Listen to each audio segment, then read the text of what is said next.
বিরূপ আবহাওয়ার কারণে মানিকগঞ্জের সাটুরিয়ায় রূপা আমন ধানে পামরি পোকার আক্রমণ বেড়েছে। এতে ধান গাছ মরে যাওয়ায় ফলন বিপর্যয়ে বড় ধরনের লোকসানের আশঙ্কা করছেন কৃষকরা। মানিকগঞ্জ প্রতিনিধি গাজী ওয়াজেদ আলমের পাঠানো তথ্য ছবিতে ডেস্ক রিপোর্ট। সজীব হাসান সাটুরিয়ার ফুকুরহাটি ইউনিয়নের রাইল্লা গ্রামের এই কৃষক এবার 6 বিঘা জমিতে আবাদ করেছিলেন রূপা আমন।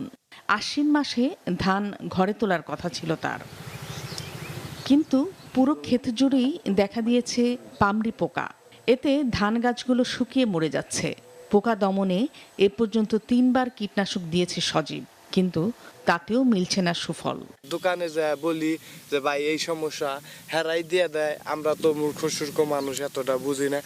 তারা যা দেয় আমরা ওইটার ভিত্তিতেই খেতে দিয়ে দিই। এখন দোয়ার পরে 2-3 দিন ভালোই দেখা যায়, তারপর আবার আসে। শুধু সজীবই নন, খেতে পোকার আক্রমণে দিশেহারা হয়ে পড়েছেন উপজেলার আরও অনেক কৃষক। সপ্তাহে একবার দেই, কিংবা কোনো সপ্তাহে আবার 2বারও দেই। ওটার আক্রমণের বুঝার বৃষ্টি হইলে পোকার আক্রমণ মনে করে বাইরে জায়গা, আর বিষের তেজ মনে করে কইমা যায়।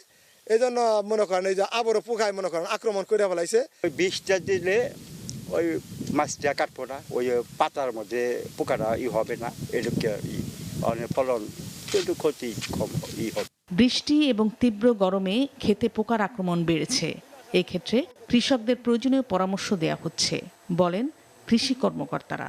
আমাদের প্রতিটি ব্লকে উপসহকারী কৃষি কর্মকর্তাগণ অ্যাক্টিভ আছে এই বিষয়ে। আমাদের উঠান বৈঠক হচ্ছে, আমরা কৃষকদের এই আবহাওয়া নিয়ে সতর্ক করছি এবং এই আবহাওয়ায় কি কি পোকামাকড়ের আক্রমণ হতে পারে এবং কোন পোকা আক্রমণ হলে কি ক্ষতি হবে এবং কীভাবে ম্যানেজমেন্ট করতে হবে এই বিষয়ে আমরা উঠান বৈঠকে কথা বলছি, লিফলেট দিচ্ছি। উপজেলা কৃষি কর্মকর্তার তথ্য মতে সাটুরিয়ায় এবার 4787 হেক্টর জমিতে রূপা আমনের আবাদ হয়েছে। মাছরাঙা নিউজ ডেস্ক।